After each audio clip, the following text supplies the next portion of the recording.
All right, we are live. Thank you, everyone, once again for tuning in to another episode of Sunny Days in Detroit. Just me and Pavo tonight. Um, Definitely an exciting day for the Detroit Lions. We'll start off with the easy one, Paul. Both Dan Campbell, Brad Holmes extended through 2027. They had signed pretty long deals to begin with, but seeing this extension is just another sign that ownership is clearly happy with what's going on, happy with the direction that the organization is headed in, and happy with the decision makers and what they're doing here. Yeah, I mean, it's well deserved. I don't. It just. I like it that they're both being done together. It seems like they're on the same page about anything. There's no like misunderstanding. I know they've always showed they have a great relationship, but this is just another. This is just another like nail in that coffin, saying like this is just a great relationship between two guys that on air and when they're together just seem like they love one another, and I think that just helps to be able to build this consistency in this organization, which we just haven't seen in years. I mean, tell you the truth, like I don't actually remember a coach getting extended in Detroit. So Technically, Jim Caldwell did. Technically, he signed an extension the year yeah, before he he got did. fired. Yeah, but it was like they didn't want to tell the fans that until the season started. I guess they were scared of. But I'm season pretty ticket sure holders. Jim Caldwell only came with like a 2 or 3 year deal. All right.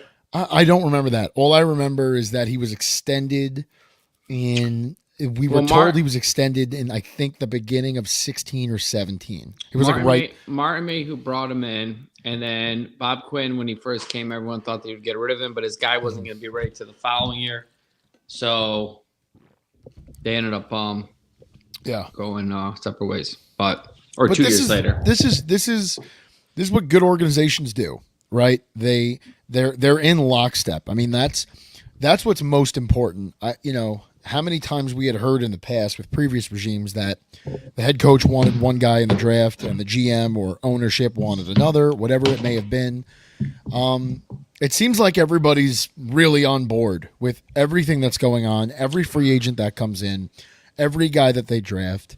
And the results are there, right? Yep. These guys took over 3-13-1 to 9-8 and to now 12-5 in the regular season with basically one half away from going to the Super Bowl, right? So like there's a very obvious and clear progression. And I mean, if you're a Lions fan out there, you're watching this, you're listening to us, and you're still not bought in. I mean, you could have your questions. And that's fair. It's you don't have to just put the blinders on and say everything these guys are doing are great, because that's just not true. Like, both of these guys have made mistakes, but I saw someone tweet today, like, I'm still not a Brad Holmes guy. Like, dude, if you're not a Brad Holmes guy at this point, you're just never going to be happy. Someone like that is just trying to start fights. Like, what do you not? What don't you like about him? Like, where do you want to say that he went wrong? Right.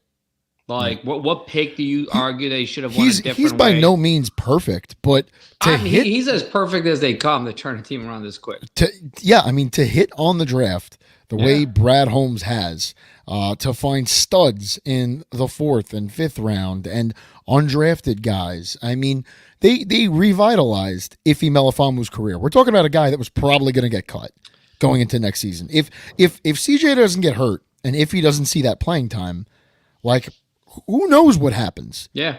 St. Brown, we're talking about a St. Brown contract at some point this offseason. This was a 4th round pick. Every team had at least like 2 or 3 chances to draft this guy.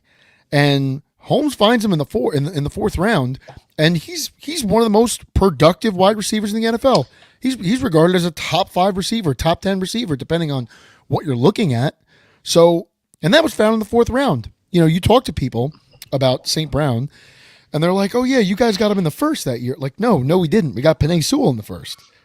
Yeah, that St. Brown guy was a 4th round pick. There's absolutely nothing to entertain, and honestly, like, if I wouldn't even entertain a conversation with someone if they told me they had an issue of anything that Brad Holmes has done. Like, you're not going to hit perfect. It's like baseball. Like, just because a guy doesn't bat bat 800, and bats 350. He's a good hitter. Now that's not a good example, but this isn't like you're not going to be perfect. Right. You're going to miss on a guy, or a guy you took in the second round might just end up being a role player, but a guy you hit in the sixth round or fifth round is going to be a legitimate starter or superstar in Amon St. Brown. So, I think we talked about it this morning just on the phone. Like, there's one draft pick in 3 years that's not on this roster, and that's Jefferson, the running back. And we said if he didn't get hurt, he probably would be. So right.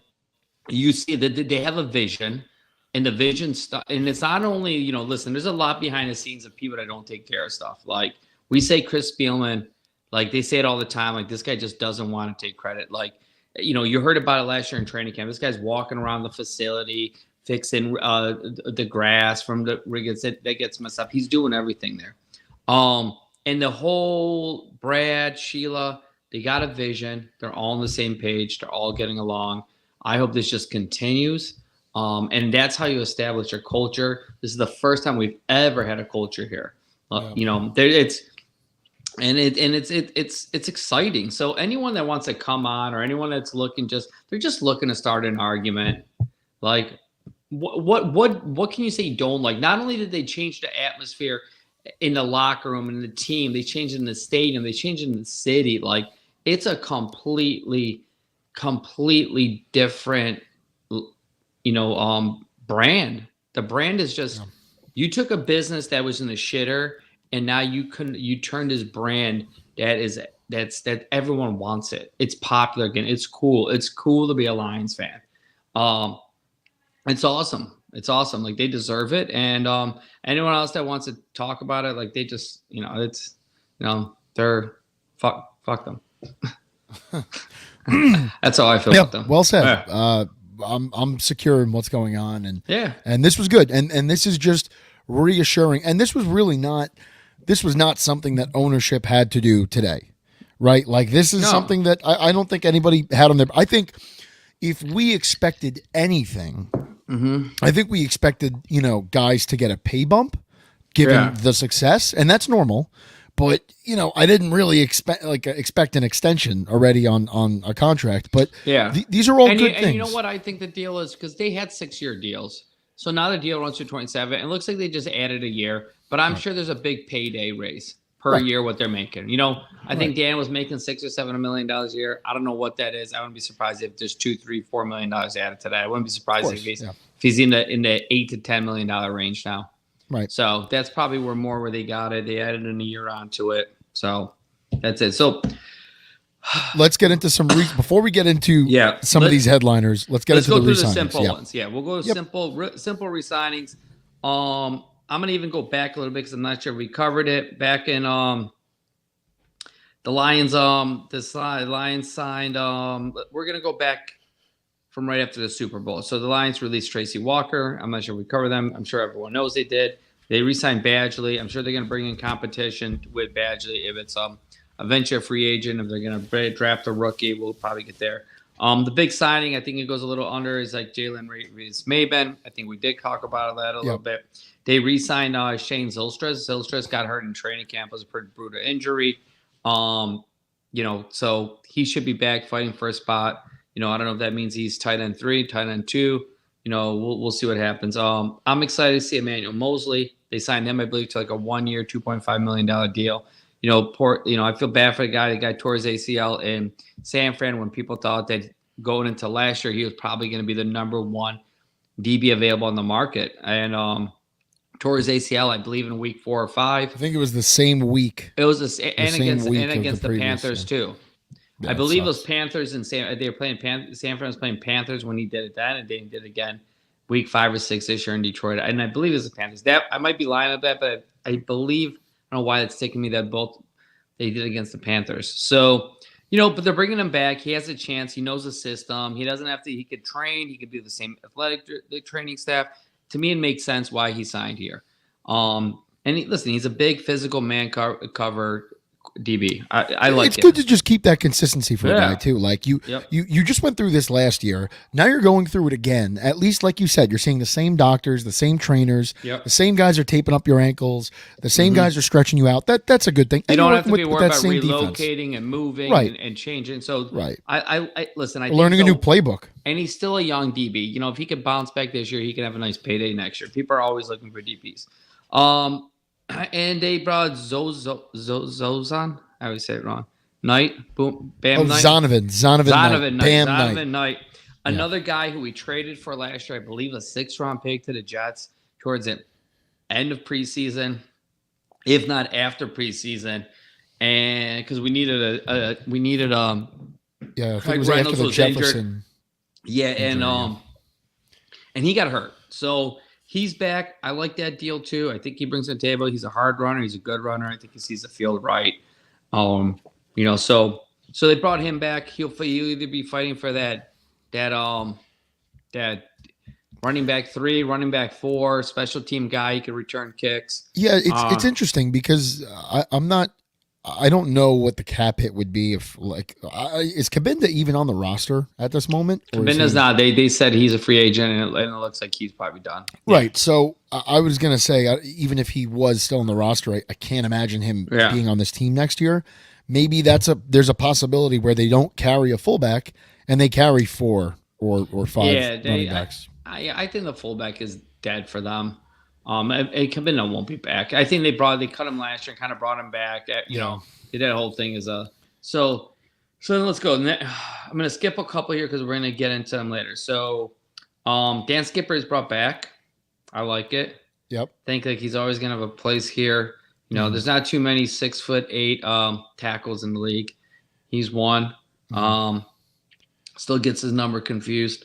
And then let's see, anyone else? So then also today we re-signed one of our own, another guy, Khalil Davis, Dorsey.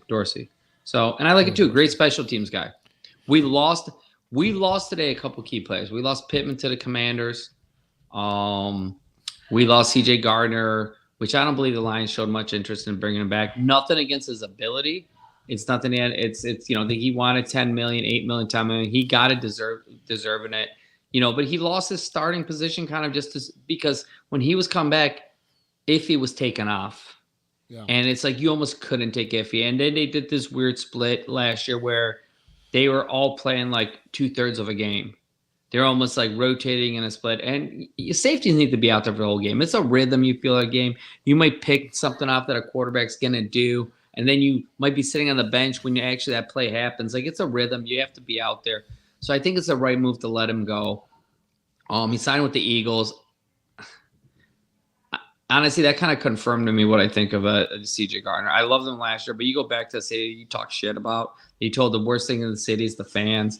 You know, now and I live in Philly, so you know now he came back today and said, "Hey, you know, you make mistakes, you go this, like, you know, I apologize for what I had to say." Yeah. Did you, or are you just money hungry?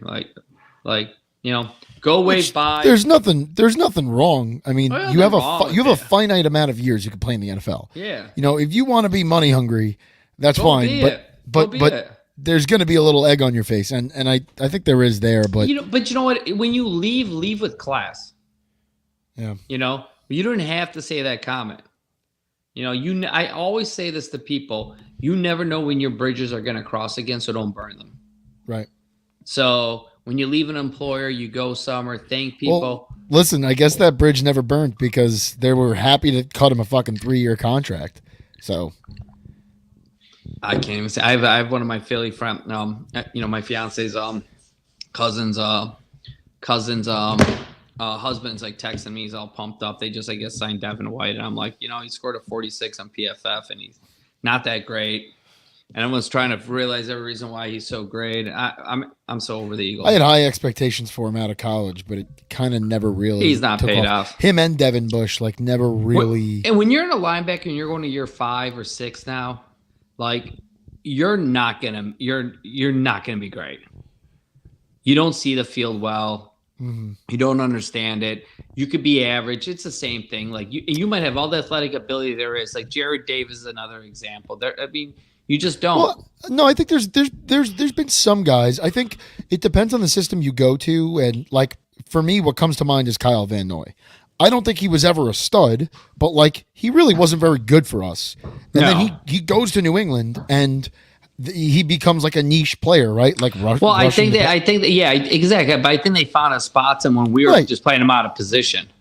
Right. But Yeah. but still, like he found success and then he parlayed that success Yeah. and got paid in Miami and was all right in Miami too. We're So we're it trying to can make happen. him a linebacker, and he needs to Yeah. be more of an outside rush guy. Right. Right. So yeah, I mean, but I mean, Devin Knight's a true linebacker. Yeah. He's.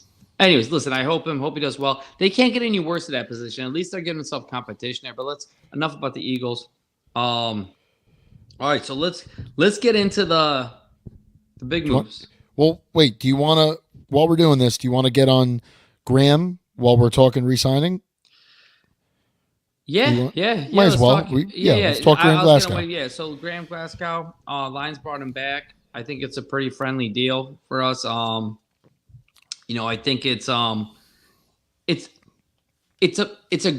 good move for me for a number of reasons. Like Ragnow takes practices off, so to be able to have Graham that can hop in at center and take snaps and keep that consistency with Jared is key. Not only just prepping for the work week for the opponent, it's Graham does a lot for them. He's a leader. He understands that. He can go inside. He can go center. So I think it's I think it was a really important sign to bring him back. I think he definitely played well above. Maybe not well above, but he played above where I think most of us thought he was at this point in his career. I think when he had a nice stay in Detroit. He really played well after Quinn had drafted him in 2016, and he kind of he did really well. Denver wanted to pay him more than we did, and God bless him, he made that money. Yeah, he goes to Denver and he's not as successful. So we bring him back here, and I think the expectations were like, okay, like yeah, we all like Graham. When you're playing, if you're in a spot and you're playing in between either Decker and Ragnow or Ragnow and Sewell, you should look pretty good. And I think we had like medium expectations for him. It was like, oh, good depth piece, and if he's got to step in, well, but we lost Vaitai- a key player. We lost a key player that year to Seattle, and Evan Brown, who was able to go guard Right. or center, and that's why it was so important to get Graham here when he wanted to come back. Yeah, to exactly Detroit. too. So Yeah. he could play both guard and center, but I think we went in with the expectation of, okay, that's a depth piece. And in actuality, Vaitai gets hurt, whatever it was, week 1, week 2, and Graham's pretty much playing the rest of the year. Yeah. And he stepped in very well, played very well. He stepped in really well for Ragnow when he had missed a game here and there throughout the year, So I think that was the right move. And I think this is, I guess, kind of, we'll get into this toward the end of the episode, but I think the Lions knew that the price tag on Jonah Jackson was going to be really high.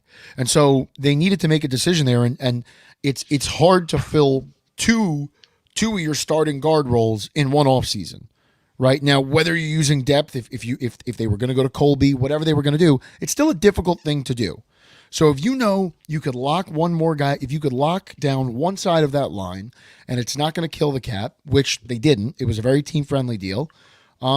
I think that was a really underrated move, really underrated, and it was very important to continue what they want to do and running the ball and protecting Jared Goff. Yeah, I mean, listen, I think Jonah's a great guard, but I mean, when he got hurt, especially in the playoffs, there wasn't the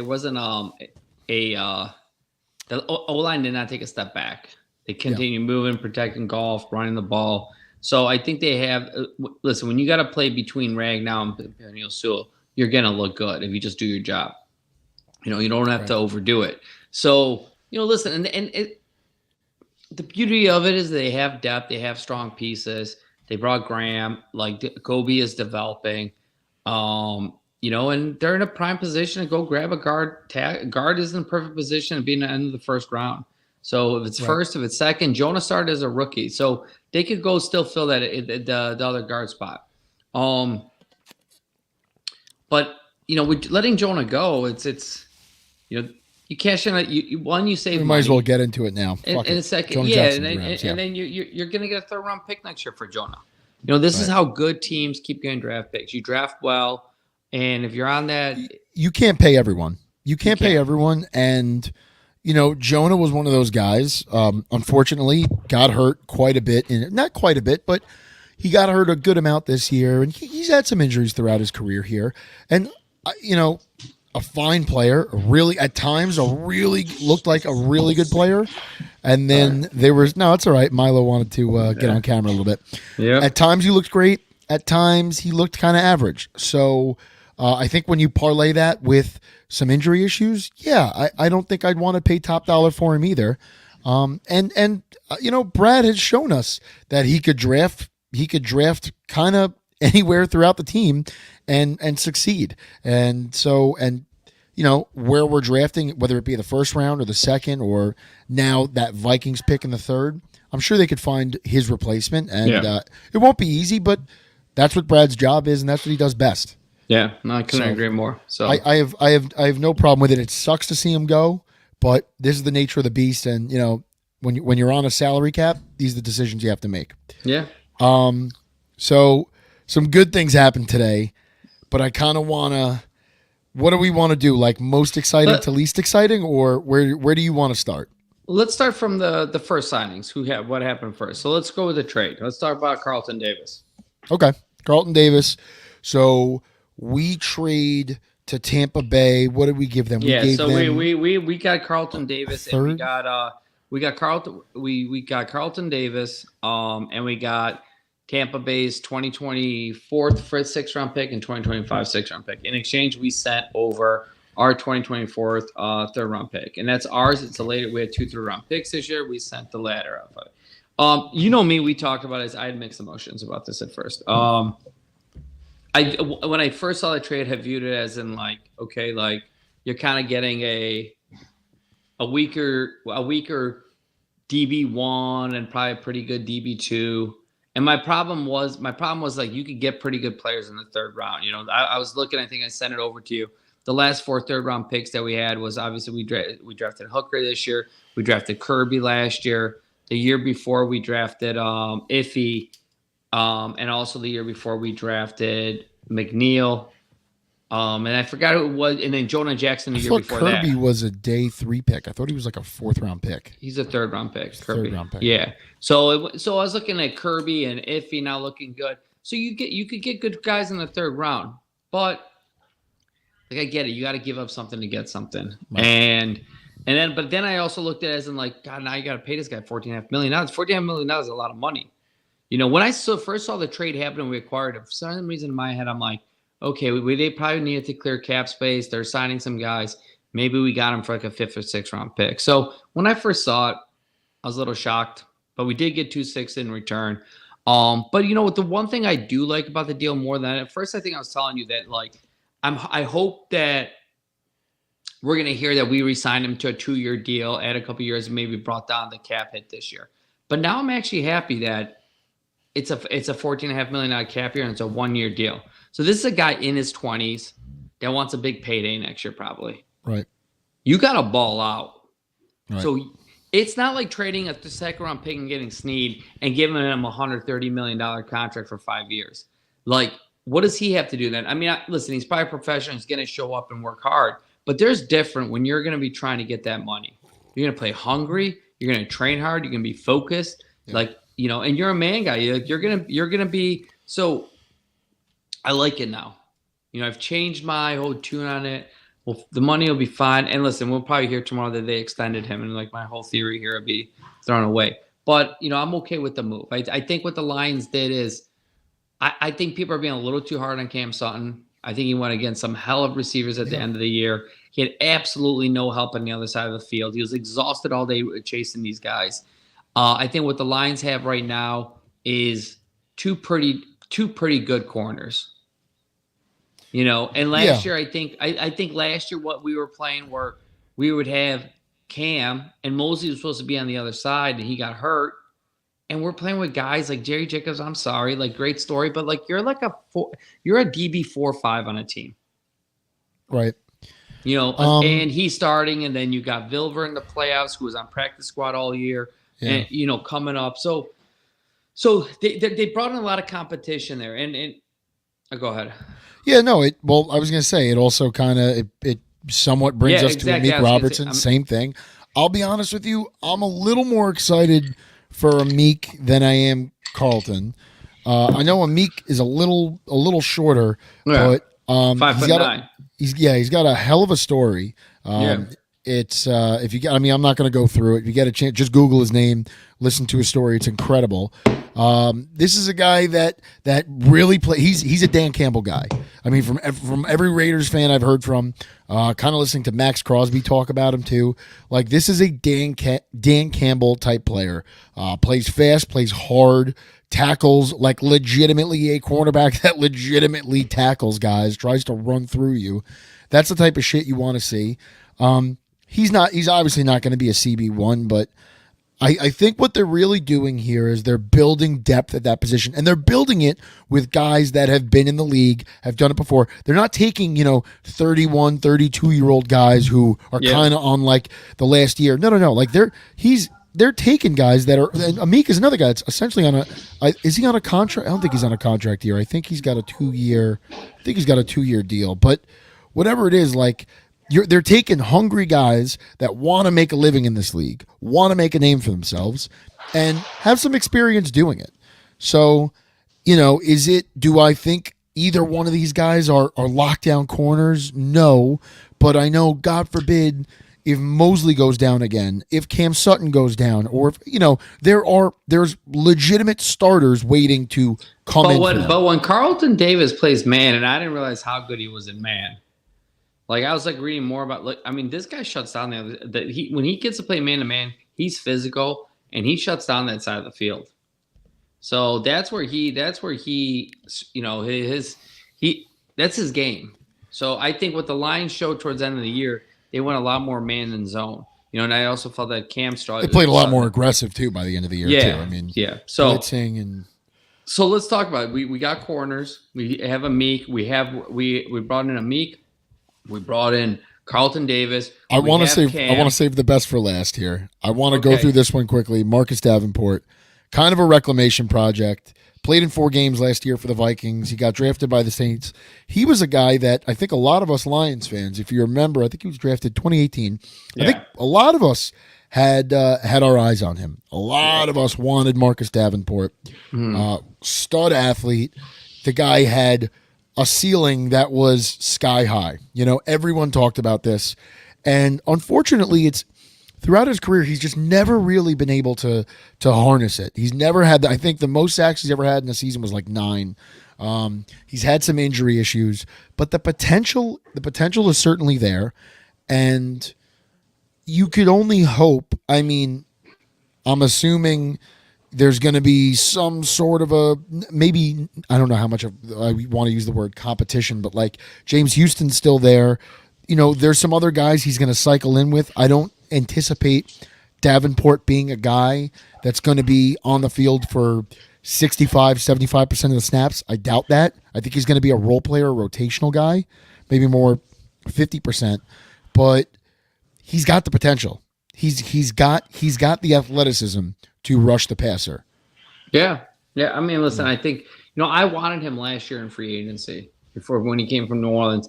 And I think I even said it to a few people. I'm like, we'll see how much the New Orleans Saints players like Aaron Glenn and Dan Campbell, because there's a few that was available and I wanted, and he was one of them. He chose Minnesota. And I was kind of like, I remember I was kind of annoyed about it when we lost Marcus. Did that make you question Aaron Glenn a little? Both. Yeah. I was like, maybe they don't want to play for him. Yeah, it did. And, but he's here now. I agree with you. Listen, Lions. We talked about not to jump into the draft. I think Marcus Davenport can still be a starter, play certain situations, but probably play, maybe 40 to 60% of snaps, depending on the game, the situation. Or he's going to be a guy that's going to be in a rotation here, backing up Aiden, backing up Pascal, backing up, and maybe they draft a guy, but just a good locker room guy can hop inside on maybe the long third downs. Listen, if he stays healthy and he plays, you need guys to rotate in and out. You need big guys. They like to play. They like to get after the quarter. They like to have fresh legs, and he's going to give them that. There's not a lot of pressure on him. He's not asking to come in and play 90 I 90. think with the guys that are to his left and right, Yeah. like, and now AG coaching, running a defense for whatever the Yeah. fourth year. I think like there is an opportunity here for Davenport if he plays a full season, let's say 15, 16, 17 Yeah. games. If he plays a full season, this is a guy that could get close to double-digit sacks. He really can. He can. He certainly has the potential to. Will he? That's another story. But if he's Yeah. healthy, because the biggest knock on him really has almost been his health. Yeah. Your most important ability is availability, and unfortunately, he really hasn't had that throughout his career. So this is a guy. If he could stay healthy, he's a guy that could certainly play himself into a contract somewhere else at the end of the season. No, I agree. Listen, we wanted to see them invest in the line, and obviously they had a great run D, but now we want to see them get Hutchinson some help. And they've done that. So let's jump into the next guy because this is gonna go in together. We DJ got our Reader. guy, big DJ Reader. Now I'll be honest, I haven't read too much about the injury. I know he got hurt in December. I haven't read when he's supposed to be ready. Is he going to be a guy that's going to be ready for training camp, mini camp? I don't know, like, the exact breakdown. What I do know that he said is he's completely competitive, puts the team Did first. you see what he said about your boy Broderick Martin? I Did you didn't see catch that? that part. No. He apparently his quote today. I think this is from Colton Pouncey, one of the Lions reporters. When I get it, I'll bring him up. Excuse me. Said he couldn't wait. I'm paraphrasing here, but couldn't wait to get his hands on Broderick Martin and talk ball and work with the kid. That's such a I guess a breath of fresh air to hear. And like this was really important, right? So let's backtrack a little. When the Lions signed, or when they were reportedly signing Davenport a couple days ago, I spoke to you as I'm getting dressed for work, and I'm on the phone with you, and I'm like, like Danielle Hunter, this is when Danielle is still out there, and I'm just kind of saying, like, Danielle Hunter's still out there. Like, this is Davenport's a nice depth piece, but like, if this is the only D-line move, I'm not gonna lie, I'm gonna be really disappointed. Yeah.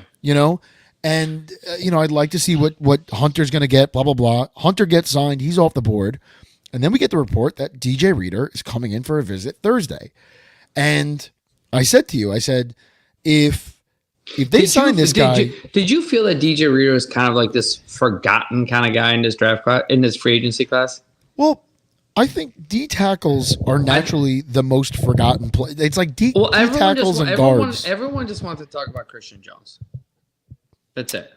Like, I feel like Christian Jones, and then when Wilkinson didn't get Chris Jones from Kansas City. Yeah, Chris Jones. Okay. Yeah, like everyone wants to talk to him when he got signed going this, but DJ Reader is as good of a D tackle as he's not the sacks guy. He's not going to get the sacks. No, he's going to hold down that line, take up a lot of space. Yeah. And my favorite quote for him is in his press conference, and I don't have it in front of me, so I'm going to say the best that I could remember it. But you understand the point is that he said, "Listen," he was talking about Aiden Hutchinson. When you got a guy that can bend, a guy that can move, the guy that has every move in his arsenal coming off there, and I can make his life easier. Right. By if it's holding him, me forcing those guys to not step into the pocket, try to go outside and fall right into him, not make him chase as much. He's like, I'm going to do that. And he's like, and if I'm going to sign it, I'm going to be the first guy cheering him on. And he goes, he has that hot thing about him where he gets hot and you start seeing these 2-sack games, this interception, this 2-sack game sack. Like he's that player who gets in the zone. And then when he is, I'm going to be cheering him on. I'm excited to play next to him. And then he said the next best thing. And he said, and when he's not in that zone, I'm going to be the first guy on that sideline to be there and get him in that zone and help him out and get him like focused and get him back to like maybe getting pointers. The dynamic of that line now, I mean, like right to left, I mean, it's either Davenport or Houston on one side. Then you got Aleem McNeil, then DJ Reader and Aiden Hutchinson. I mean, you're staring down the barrel of a loaded double barrel shotgun is what you're doing if you're the opposing offense. I'm not saying they're the best two D tackles common in the league. They're not. But I don't know if there's a better – I mean, they're up there with 2 D tackles, starting D tackles that just complement one another. One guy that can get after the quarterback, that has speed, has move, has power, can stop the run, can get up the, get in quarterback's face in McNeil, and then another guy that he doesn't need the sexy stat. He is totally happy holding down that line, taking up space, and letting his. I mean, it's a perfect combo. It's a perfect combo. He's a perfect teammate. I was listening to some of his podcast talks with the Bengals. Like, he seems like a pretty damn cool dude. Yeah, I've heard it seems like there's nothing but good. I mean, even I saw tweets from people like from his hometown excited about this, which is cool. That's really not something that you always hear. I mean, everywhere he's played, people wanted him back, right? Bengals fans all over Twitter wanted him back. Houston Tech guy hasn't played in Houston in like 3 seasons, and Houston Texans fans were thinking they had a shot. They wanted him. So this is a guy that's got a great reputation around the league, clearly on and off the field. But it's going to be so not, because when we look at this defense last year, we had our issues with the back end, right? Yeah. And the pass defense, whatever it may have been, and the pass rush. But like, you looked at D tackle and you're saying to yourself, well, I know what I have in Aleem McNeil, right? Guys, the guy is progressed, really happy with where he is. But like, what about after that, right? Isaiah Buggs comes and goes, talks shit on the way out. Broderick Martin, he's drafted, but clearly a project because they activated him once or twice. Benito Jones got most of the starts and had some moments of like, oh, okay, like, yeah, that was kind of nice, but for the most part, didn't do much. Levi Onwuzurike, his whole career, can't really stay healthy. Had some nice moments last year. I think he had a decent PFF score, but same thing, didn't really. There wasn't a lot of production. This is a guy that, as long as he's healthy, now I know DJ's had some injuries past couple of seasons, but if this is a guy that's in the game, like wherever his jurisdiction is covered.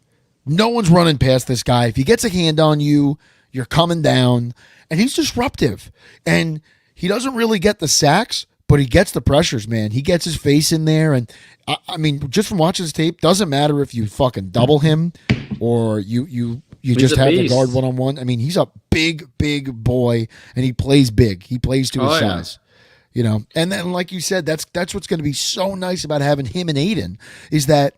Is DJ really a threat to get a sack? No, but like the quarterback is not stepping up in the pocket when Aiden comes around the edge to just zoom up the field. That's not happening anymore. That's done. Listen, you got this big cog sitting there waiting for you. There's depth there. There's depth there. Like even when Marcus Davenport, we talked about how much he'll play. Listen, he's gonna have to give some reps to James Houston on passing on. So he might have to scoot in on things like there is depth there. Like I think Broderick Martin's going to have a role in this team now, especially getting a year to work with these guys. They probably can use another D tackle somewhere to have like a 4-man rotation. I do think Broderick Martin will be in that rotation this year. But they've given what they've done with their trade of Carlton Davis, getting a Meek, getting Marcus, getting re-signing some of their own players that we talked about, signing DJ Reader. They have given themselves a chance that they can draft best available, and you can't argue any position that they take. They can. In that first round, if you hear any position taken on that board, maybe I'll be annoyed if they take a running back, but you can't argue it. You can't argue if they were to take a tight end to team up with Laporta, a big body guy. You can't argue if it's a guard or anyone on the O-line from, like we've talked about, who knows what rag now. Like at this point, you could make a case for them if one of the tackles that they fell in love with is still there. You can make a case that they could draft a tackle at they could draft a wide receiver. 29. I still believe they could need draft a receiver. Yeah. Like and like we saw the receivers that they were bringing in the combine. Like everyone who came in that they met with was 6'2", 6'3", and I don't mean 6'2", 6'3", 195 or 190 pounds. 6'3", 218, 207. They want a big body guy that could box you out and turn around and throw them the ball up. That's what I think what they're missing. They're missing I'm not saying, listen, he's a Hall of Famer, but that Mike Evans body. Yeah. So we'll see. I report me and you talked about it. Someone posted it. I jumped on. I didn't check like the sources, and they supposedly re-signed Josh Reynolds yesterday. That's not true. Like, I don't know if they were close or that fell apart. Everything that I saw it was taken down. So Reynolds is still out there right now. There's pretty much just 4 guys besides some future deals that they have signed to the roster. They got Khalif, they got Amon, Green, JMO. So you got 5. Like, they probably have room. And Cleve's a gadget guy. So to me, so you probably got to go sign someone. So I know Mike Williams is out there. I know you're not the biggest fan, but if it's a friendly deal, I wouldn't mind seeing that. I don't think they're done yet. I don't think it's going to be crazy moves, but I don't think they're done. And if the right price is there and it's a 1-year deal for someone that wants a prove it deal to themselves, I think they're, one guy that I would not mind seeing them bring back. Is he available? Someone told me he's available, but why would he be available? DJ Chark, is he available? The Panthers cut him? DJ Chark, I'll pull it up on Spotrac. Or what's it? I think he signed a multi-year deal.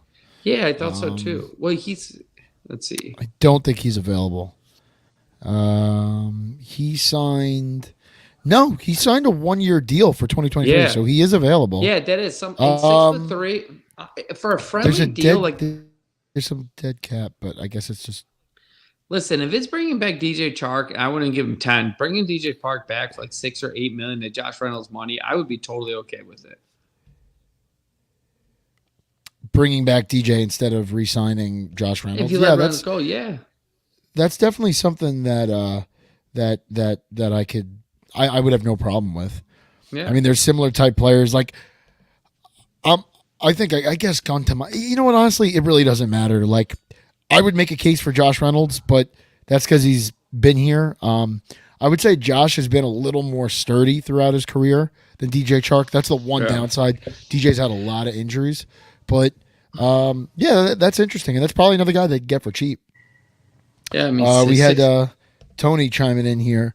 I would love a good O lineman, but anything outside of running back or QB, I'm good with on round 1. Yeah, we're there with you. I mean, I'm with you. There's a lot of flexibility. It's running back. Listen, I don't think they're going to be drafting running back. I could see them taking a running back in the middle rounds, late rounds. But yeah, listen, there's some good O linemen. There's a kid from Oregon that can play guards, and he's nasty. You got your boy from Washington. There's multiple guys out there they could go get. So, but we'll talk draft a different day. Yeah. So when's the next show? We'll be covering free agency here probably once a week, giving a little recap. Yeah. I would say we'll shoot for I don't know what Pat's schedule is because he's on that business trip. But I would say I'm not going to be able to do something tomorrow. I can't. The whole weekend is shot for me. No, we'll shoot back we'll get back on here next week sometime. Yeah, sometime recap next week. Of what happens the weekend. If maybe something huge happens, like some sort of trade, some kind of move, we could pop on. But if there's a reason to have an emergency podcast, we will make it work. Yeah, 100%. Awesome. So, yep. Thank you everyone for tuning in. We appreciate it. Stay tuned on the socials. Sunny Days DET 313 is my Twitter. Above Paul's head is his Instagram. I got to get his Twitter handle on there too. But all of what we do is posted on the social media. So if you're following us, if you are subscribed on YouTube, you will get those alerts. The Islander guys are doing an Islander show. I'm doing a Mets show as well, Sunny Days in Flushing. So we're really full throttle here in the fall, in the spring. Jesus Christ, my head's all over the place. I got to go to bed. Thank you, everyone, for tuning in. Let's go, Lions. Go Lions.